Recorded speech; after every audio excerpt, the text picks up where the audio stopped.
ഞാനിവിടെ മമ്മൂട്ടിയുടെയും അച്ഛനായിട്ട് അഭിനയിച്ച അവസാനം ഹീറോ ആയിട്ട് അഭിനയിക്കാൻ വന്നതിൻ്റെ ഗതികേട് മനസ്സിലാക്കണം. ഇവരുടെയൊക്കെ അച്ഛനായിട്ട് അഭിനയിക്കേണ്ട ഗതികേടാണ് എനിക്ക് വന്നത്. മോഹം ഇവരുടെ റോളുകളായിരുന്നു.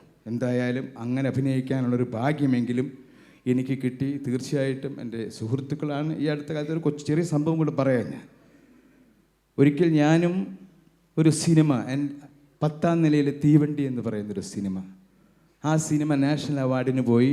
അപ്പോൾ ഇതിൽ എഴുതി കാണിക്കുകയാണ് അമിതാഭ് ബച്ചൻ. അതിൻ്റെ തൊട്ട് താഴെ അമിതാഭ് ബച്ചൻ സ്ക്രോളിങ് പോയി കഴിഞ്ഞപ്പോൾ മമ്മൂട്ടി, അതിൻ്റെ താഴെ ഇന്നസെൻ്റ്. അപ്പം ഞാൻ പറഞ്ഞു, ആലീസെ സംഭവം കുഴപ്പമാവുമോ? കാരണം എനിക്കങ്ങനെ കിട്ടിയാലോ. കുറച്ച് കഴിഞ്ഞപ്പോൾ ഞാൻ പോയി, മാഞ്ഞു പോയി. പിന്നെയുള്ളത് അമിതാഭ് ബച്ചനും മമ്മൂട്ടിയാണ്. അപ്പം ഞാൻ എൻ്റെ മനസ്സിൽ പറഞ്ഞു, ആ മമ്മൂട്ടിക്ക് കിട്ടരുത്, ഒരിക്കലും അങ്ങനെ വിചാരിക്കാൻ പാടില്ല. എൻ്റെ സുഹൃത്താണ്. അമ്മ എന്ന് പറയുന്ന സംഘടനയിലെ പ്രധാന സെക്രട്ടറി ആയിരുന്നു, പ്രവർത്തകനാണ്. എത്രയോ സിനിമകളിൽ ഞങ്ങൾ ഒരുമിച്ച് അഭിനയിച്ചു. കുറച്ച് കഴിഞ്ഞപ്പോൾ മമ്മൂട്ടിയും പോയി, അമിതാഭ് ബച്ചന് കിട്ടി. അത് കഴിഞ്ഞപ്പോഴാണ് ഞാൻ ആലോചിച്ചത്, എന്തിനാണ് ഞാൻ അങ്ങനെ ആലോചിച്ചത്. പിന്നീട് കുറച്ചു നേരം ആലോചിച്ചപ്പോൾ എനിക്ക് പിടികിട്ടി, ഇതൊക്കെ ചേർന്നതാണ് മനുഷ്യൻ, അതുകൊണ്ടായിരിക്കാം. എന്തായാലും ഈ ഒരു നല്ല ദിവസം ഇവിടെ വരാൻ സാധിച്ചതും അവരെ ആദരിക്കാൻ സാധിച്ചതിലും വളരെ സന്തോഷമുണ്ട്. മാത്രമല്ല, പ്രഭു എന്ന് പറയുന്ന അദ്ദേഹത്തിൻ്റെ കൂടെ ഒരു വേദി പങ്കിടുക എന്ന് പറയുന്നത് വളരെ എന്നെ സംബന്ധിച്ചിടത്തോളം വലിയൊരു കാര്യമാണ്. മലയാള മനോരമയ്ക്ക്, അതുപോലെ തന്നെ ഇന്നിവിടെ എത്തിയിട്ടുള്ള എല്ലാവർക്കും, മമ്മൂട്ടിക്കും മോഹൻലാലിനും ഒക്കെ എല്ലാവിധ നന്മകളും നേർന്നുകൊണ്ട് ഞാൻ എൻ്റെ വാക്കുകൾ അവസാനിപ്പിക്കുന്നു. നന്ദി, നമസ്കാരം. വളരെ നന്ദി. Thank you Innocent. മലയാളികളുടെ എല്ലാവരുടെയും പ്രാർത്ഥന താങ്കളോടൊപ്പമുണ്ട്. Thank you very much. ഇനി ഈ വേദിയിൽ 2 കസേരകൾ ഒഴിഞ്ഞു കിടക്കുന്നുണ്ടല്ലേ, അവരെ വിളിക്കാനുള്ള സമയമായിരിക്കുകയാണ്. So ladies and gentlemen, it's time to invite the 2 dynamic stars of Malayalam. നമുക്ക് സ്വാഗതം ചെയ്യാം നമ്മുടെ പ്രിയപ്പെട്ട Mammootty and Mohanlal on stage.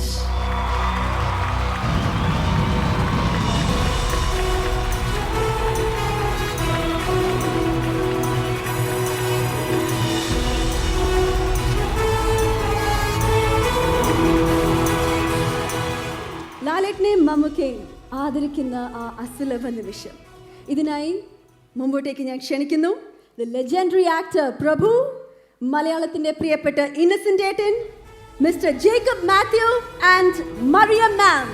Can you invite everybody on the stage to kindly come forward?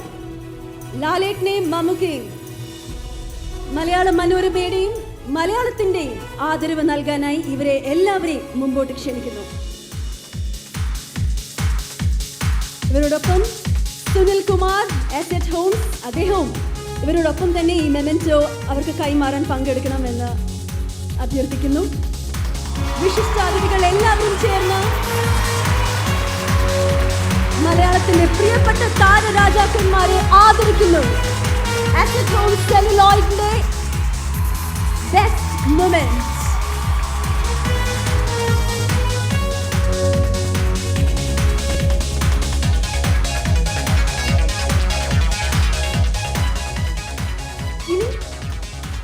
നമ്മളെല്ലാവരും കാത്തിരുന്ന ആ വാക്കുകൾ, നമുക്ക് ആദ്യം നമ്മുടെ പ്രിയപ്പെട്ട വലിയേട്ടൻ്റെ വാക്കുകൾ കേൾക്കാം അല്ലേ? So let's welcome Shri Mammootty to speak a few words. നമസ്കാരം. ഒരു വലിയ പ്രസംഗത്തിൻ്റെ ഒന്നും ആവശ്യമില്ല. ഇതൊരു മനോരമ കുടുംബത്തിലെ ആളുകൾ ഞങ്ങളെ വളരെ സ്നേഹപൂർവ്വം ഇവിടെ വിളിച്ചു വരുത്തി സന്തോഷിപ്പിക്കുന്ന ഒരു സമയമാണ്. ഇതിന് നന്ദി പറയാമെന്നല്ലാണ്ട് അതിനപ്പുറത്തേക്ക് പ്രസംഗിച്ച് കാട് കയറാനൊന്നും ഞാൻ ഉദ്ദേശിക്കുന്നില്ല.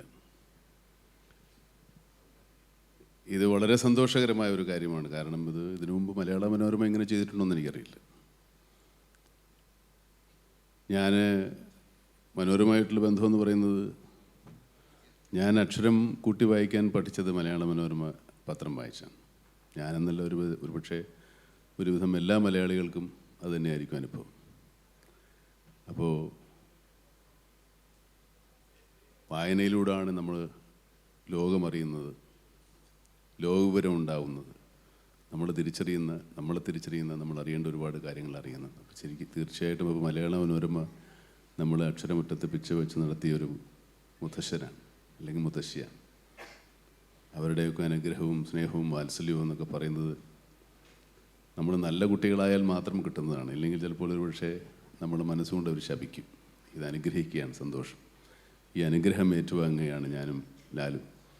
അതിന് തക്ക സൽപ്രവൃത്തികളൊന്നും ഞങ്ങൾ അത്ര കാര്യമായിട്ട് ചെയ്തു എന്ന് തോന്നുന്നില്ല എങ്കിൽ പോലും അവരുടെ ശാപം ഏറ്റുവാങ്ങാൻ മാത്രമുള്ള ദുഷ്പ്രവൃത്തികൾ ചെയ്തിട്ടില്ല എന്നുള്ള ഒരു ധൈര്യമാണ് എന്നെ ഇവിടെ നിർത്താൻ പ്രേരിപ്പിക്കുന്നത്. ഇത് ഒരുപക്ഷെ മറ്റു പല ബഹുമതികളെക്കാളും ഒരു അപൂർവമായ ഒരു സന്ദർഭമായി, അപൂർവ ബഹുമതിയായി ഞാൻ കണക്കാക്കുന്നു. ഇത് സെല്ലുലോയിഡ് എന്ന് പറയുന്ന ഈ പരിപാടിയിൽ വിളിച്ചു വരുത്തി നമ്മളെ രണ്ടുപേരെയും ആദരിക്കുന്നു എന്ന് പറഞ്ഞപ്പോൾ ഇത്രയും മനോഹരമായിട്ട് സംഘടിപ്പിക്കും എന്ന് ഞാൻ വിചാരിച്ചില്ല. നമ്മളോട് സ്നേഹമുള്ളവരും നമ്മളെ സ്നേഹിക്കുന്നവരും നമ്മളെ വളരെ അടുത്ത് അറിയുന്നവരുമാണ് ഈ കൂടിയിരിക്കുന്നവർ. അതുകൊണ്ട് ഞങ്ങളുടെ മനസ്സിന് സന്തോഷവും നിങ്ങളോടുള്ള നന്ദിയും നിങ്ങൾക്ക് വളരെ എളുപ്പം വായിച്ചറിയാൻ സാധിക്കുമെന്ന് ഞാൻ വിശ്വസിക്കുന്നു. ഈ ആദരത്തിനും സ്നേഹത്തിനും ഈ സന്മനസ്സിനും മലയാള മനോരമ കുടുംബത്തിന് എൻ്റെ ഹൃദയം നിറഞ്ഞ നന്ദി. അതിനപ്പുറത്തേക്ക് എനിക്ക് വാക്കുകളില്ല. നമസ്കാരം. Thank you Mammukka. ഇനി നമുക്ക് കേൾക്കാം മംഗലശ്ശേരി നീലകണ്ഠന് എന്താണ് പറയാനുള്ളതെന്ന്. ലാലേട്ട. വേദിയിലും സദസ്സിലും ഇരിക്കുന്ന മഹത് വ്യക്തികളെ, പ്രിയപ്പെട്ടവരെ, വളരെയധികം സന്തോഷം. ഇത്തരത്തിലൊരു ചടങ്ങിലെത്തിപ്പെടാനും ഈ നിലയിലേക്ക് എത്തിപ്പെടാനും ഒക്കെ സഹായിച്ച് സർവേശ്വരനോട് നന്ദി പറയുന്നു. മലയാള മനോരമയ്ക്ക് നന്ദി പറയുന്നു. ഞങ്ങളുടെ പ്രേക്ഷകർക്ക് നന്ദി പറയുന്നു. എല്ലാവർക്കും. ഇന്ത്യൻ സിനിമ 100 വർഷം ആഘോഷിക്കുന്നതിൻ്റെ ഭാഗമായിട്ട് ആണ് ഈ ചടങ്ങ് നടക്കുന്നത്. മലയാള സിനിമ 75 മുതൽ 80 വർഷം വരെയായി. 75 വർഷം ആഘോഷിക്കുന്നതായിട്ടാണ് പറയുന്നത്. അതിൽ 35 വർഷം ഞാനും ഉണ്ട് എന്ന് പറയുന്നത് ഒരു അഭിനേതാവ് അല്ലെങ്കിൽ സിനിമയുമായി ബന്ധപ്പെട്ട ഒരാളെന്ന രീതിയിൽ വളരെയധികം പ്രാധാന്യം അർഹിക്കുന്നതായിട്ട് ഞാൻ കണക്കാക്കുന്നു. അതിന് കാരണക്കാരായ ഒരുപാട് പേരുണ്ട്. ഞങ്ങളുടെ നിർമ്മാതാക്കൾ, ഞങ്ങളുടെ സംവിധായകർ, എഴുത്തുകാർ, കൊളീഗ്സ്, ഞങ്ങളെ ഇഷ്ടപ്പെടുന്ന പ്രേക്ഷകർ, അവർക്കൊക്കെ ഈ അവസരത്തിൽ എൻ്റെ ഹൃദയത്തിൻ്റെ ഭാഷയിൽ നന്ദി രേഖപ്പെടുത്തുന്നു. സിനിമയുടെ ഏറ്റവും നല്ല കാലഘട്ടത്തിലാണ് ഞങ്ങൾക്ക് വരാൻ കഴിഞ്ഞത്. എനിക്കായാലും മമ്മൂട്ടിക്കൊക്കെ ആയാലും ഏറ്റവും നല്ല കാലഘട്ടം. ഇപ്പം മോശം എന്നല്ല പറയുന്നത്, പക്ഷേ ഇന്ത്യൻ സിനിമയിലെ ഏറ്റവും പ്രജാപതികളായ ഒരുപാട് കലാകാരന്മാർ തിളങ്ങി നിൽക്കുന്ന സമയത്താണ് ഞങ്ങൾ സിനിമയിലേക്ക് വന്നത്. അതിൽ ഞാൻ പലപ്പോഴും പല ഇൻ്റർവ്യൂകളിലൊക്കെ പറഞ്ഞൊരു കാര്യം ഇവിടെ പറയാൻ ഉദ്ദേശിക്കുന്നു. ആ കൂട്ടത്തിൽ വളരെയധികം ഭാഗ്യം സിദ്ധിച്ച ഒരു നടനായിട്ടാണ് ഞാൻ എന്നെ തന്നെ കാണുന്നത്. കാര്യം മലയാളത്തിലെ ഇപ്പം സത്യൻ മാസ്റ്റർ ഒഴിച്ചാൽ ബാക്കി വളരെ പ്രാധാന്യം അർഹിക്കുന്ന എല്ലാവരുമായിട്ടും, തിക്കുറിശി സാറായിട്ട്, SP പിള്ള, അല്ലെങ്കിൽ അടൂർ ഭാസി, ബഹദൂർ, ഉമ്മക്ക, നസീർ സാർ, മധു സാർ തുടങ്ങി വളരെയധികം, അന്നത്തെ ഏറ്റവും വലിയ കൊട്ടാരക്കര ശ്രീധരൻ നായർ, അവരൊക്കെ ആയിട്ട് ഒരു സ്ക്രീൻ സ്പേസ് പങ്കിടാൻ എനിക്ക് സാധിച്ചു എന്ന് പറയുന്നത് തന്നെ ഏറ്റവും വലിയ ഗുരുത്വമായിട്ട് ഞാൻ കാണുന്നു. അതുപോലെ തന്നെ തമിഴിൽ ഏറ്റവും മഹാനടനായ ശിവാജി ഗണേശൻ സാർ, അദ്ദേഹമായിട്ട് എനിക്ക് സിനിമ അഭിനയിക്കാൻ സാധിച്ചു. നാഗേഷ്, അദ്ദേഹമായിട്ട് എനിക്ക് ഒരു സിനിമയിൽ അഭിനയിക്കാൻ സാധിച്ചു. പക്ഷേ ആ സിനിമ മുഴുവനായില്ല. ഇപ്പം ഇവിടെ പ്രഭു സാർ പറഞ്ഞതുപോലെ അദ്ദേഹത്തിൻ്റെ, ശിവാജി സാറിനെ പോലുള്ള ഒരു മഹാനടൻ്റെ വാക്കുകൾ ഞങ്ങളെപ്പറ്റി അദ്ദേഹം അങ്ങനെ പറഞ്ഞു എന്ന് പറയുന്നതിന് വലിയ കാര്യം തന്നെയാണ്. എന്നെ വളരെയധികം ഇഷ്ടമുള്ള ഒരാളായിരുന്നു. അതുപോലെ തെലുങ്ക് അല്ലെങ്കിൽ ഇന്ത്യൻ സിനിമ കണ്ട ഏറ്റവും വലിയൊരു പ്രഗത്ഭനായ നടനാണ് നാഗേശ്വർ റാവു. അദ്ദേഹം ഇപ്പോൾ ഏതാണ്ട് 90 വയസ്സായി, ഇപ്പോഴും അഭിനയിക്കുന്നു. അദ്ദേഹത്തിൻ്റെ കൂടെ എനിക്ക് അഭിനയിക്കാൻ സാധിച്ചു. അമിതാഭ് ബച്ചൻ, അദ്ദേഹത്തിൻ്റെ കൂടെ എനിക്ക് അഭിനയിക്കാൻ സാധിച്ചു. പ്രേം നസീർ, അദ്ദേഹത്തിൻ്റെ കൂടെ എനിക്ക് അഭിനയിക്കാൻ സാധിച്ചു. അതുപോലെ രാജ്കുമാർ സാർ, അദ്ദേഹമായിട്ട് വളരെയധികം ഹൃദയബന്ധം പുലർത്തിയിരുന്ന ഒരാളാണ്. ഞാനീ പറയുന്നത് അത്തരത്തിലുള്ള ആൾക്കാരോട് അഭിനയിക്കുക മാത്രമല്ല, അത്തരത്തിലുള്ള ആൾക്കാർക്ക് നമ്മൾ ചെയ്യുന്ന അല്ലെങ്കിൽ അവർ ചെയ്യുന്ന പ്രവൃത്തിയോടുള്ള ഒരു ആത്മാർത്ഥത കൂടെ എനിക്ക് കാണാൻ സാധിച്ചു എന്നുള്ളതാണ്. അത്തരത്തിൽ ഒരു പക്ഷേ വളർന്നതുകൊണ്ടാകാം സിനിമയുമായിട്ട് ബന്ധപ്പെട്ട എല്ലാ കാര്യത്തിലും ഞങ്ങൾക്കും വളരെയധികം കമ്മിറ്റ്മെൻ്റ് ഉണ്ടാകുന്നത്. ആ കമ്മിറ്റ്മെൻറ്റ് തന്നെയാണ് ഒരു നടൻ അല്ലെങ്കിൽ ഒരു സംവിധായകൻ അല്ലെങ്കിൽ ഒരു പ്രൊഡ്യൂസർ എല്ലാവർക്കും വേണ്ടത്.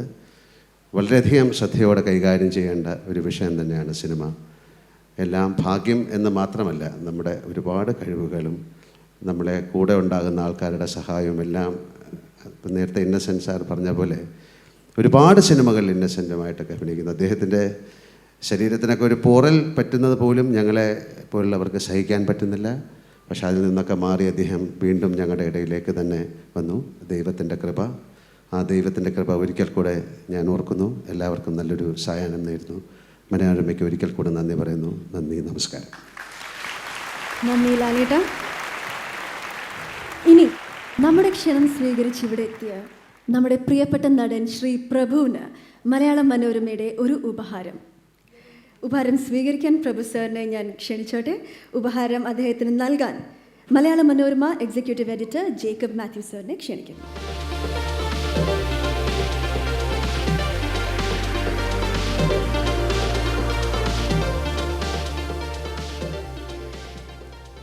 ഇനി നമ്മുടെ പ്രിയപ്പെട്ട ഇന്നസെൻ്റ് ഏട്ടന് ഒരു ഉപഹാരം സമർപ്പിക്കാൻ managing director of Asset Homes mister Sunil കുമാറിനെ ക്ഷണിക്കുന്നു.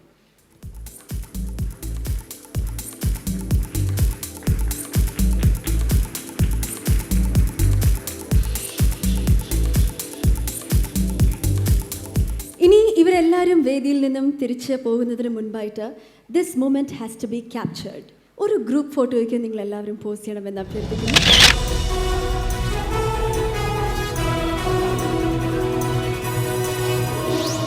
മലയാളത്തിന് സംഗീത ചന്ദ്രികയുടെ തൂവെളിച്ചം പകർന്ന ശ്രീ എം ജയചന്ദ്രൻ്റെ 2 സംരംഭങ്ങൾക്ക് ഇന്നിവിടെ തുടക്കമാകുകയാണ്.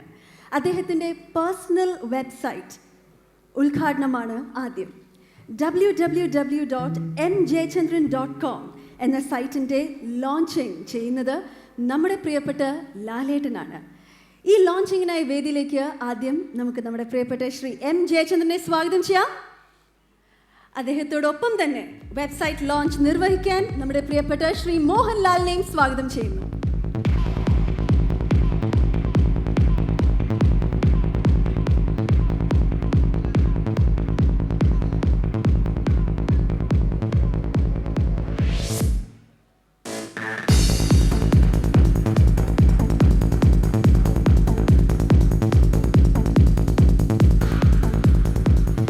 www.mjaychandran.com website launch Shri Mohanlal നിർവഹിച്ചു കഴിഞ്ഞിരിക്കുന്നു.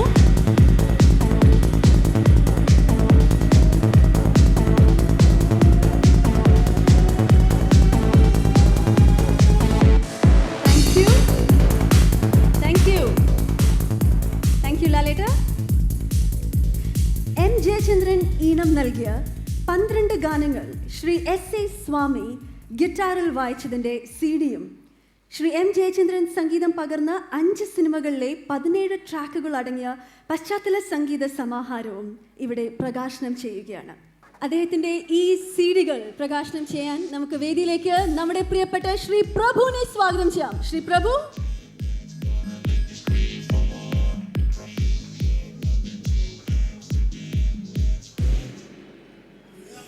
ഈ ധന്യ മുഹൂർത്തത്തിന് സാക്ഷ്യം വഹിക്കാൻ ഒരാളെ കൂടെ വേദിയിലേക്ക് സ്വാഗതം ചെയ്യുന്നു. നമ്മുടെ പ്രിയപ്പെട്ട ഗിറ്റാറിസ്റ്റ് ശ്രീ എസ് സ്വാമി, അദ്ദേഹത്തെ കൂടെ വേദിയിലേക്ക് സ്വാഗതം ചെയ്യട്ടെ.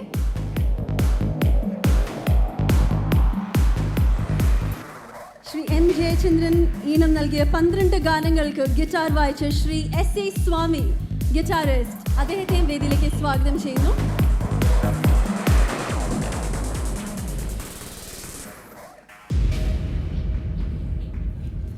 And now over to the CD launch.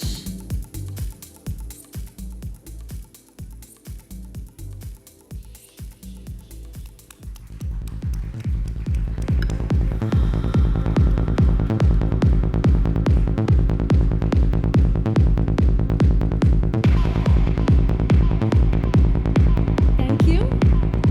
Thank you guests. Thank you Prabhu sir. Thank you S.A. Swami. മലയാള ചലച്ചിത്ര സംഗീത ചരിത്രത്തിലൂടെ എം ജയചന്ദ്രൻ നടത്തിയ യാത്ര ഇവിടെ അവസാനിക്കുകയാണ്. ഇനി നമുക്ക് ഹിന്ദി സിനിമയുടെ ചരിത്രത്തിലേക്ക് ഒന്ന് കടക്കാം. ഇന്ത്യൻ സിനിമയിലെ സർവകാല മെഗാ ഹിറ്റ് എന്ന് വിശേഷിപ്പിക്കാവുന്ന ഷോലയിലെ സൂപ്പർ ഹിറ്റ് ഗാനം യേ ദോസ്തി ഹം നഹീ ഭൂലേംഗെ. ഈ ഗാനമാണ് അടുത്തതായി ഈ വേദിയിൽ അരങ്ങേറാൻ പോകുന്നത്. ആനന്ദ് ബക്ഷിയുടെ വരികൾക്ക് ഇണം നൽകിയത് R.D. ബർമൻ. അനൂപ് ശങ്കറിന്റെ നേതൃത്വത്തിൽ എല്ലാ ഗായകരും ചേർന്നായിരിക്കും ഈ ഗാനം ഈ വേദിയിൽ ആലപിക്കുന്നത്. ഒരു നൂറ്റാണ്ട് തികഞ്ഞ ഇന്ത്യൻ സിനിമയെ ഇന്നത്തെ നിലയിലേക്ക് വളർത്തിയ മൺമറഞ്ഞവരും അല്ലാത്തവരുമായ മഹാരഥന്മാരുടെ മുന്നിൽ കൂപ്പ് കൈകളോടെ മലയാള സിനിമയുടെ, ഇന്ത്യൻ സിനിമയുടെ സിനിമാ പ്രേമികളോടുള്ള സൗഹൃദം ഇനി 1000 വർഷം നിലനിൽക്കട്ടെ എന്ന് ആഗ്രഹിച്ചുകൊണ്ട്, ആശിച്ചുകൊണ്ട് ഇന്നത്തെ അവസാന ഗാനത്തിലേക്ക് നമുക്ക് കടക്കാം. യേ ദോസ്തി ഹം നഹീ ഛോഡേംഗെ. ഇതുവരെ അസറ്റ് ഹോം സെല്ലുലോയിഡിൽ പങ്കെടുത്ത് ഇതൊരു വലിയ വിജയമാക്കി തീർക്കാൻ സഹായിച്ച നിങ്ങൾ ഓരോരുത്തരോടും മനോരമ ഓൺലൈൻ്റെ ഭാഗത്തു നിന്നും ഹൃദയം നിറഞ്ഞ നന്ദി. Thank you and good night.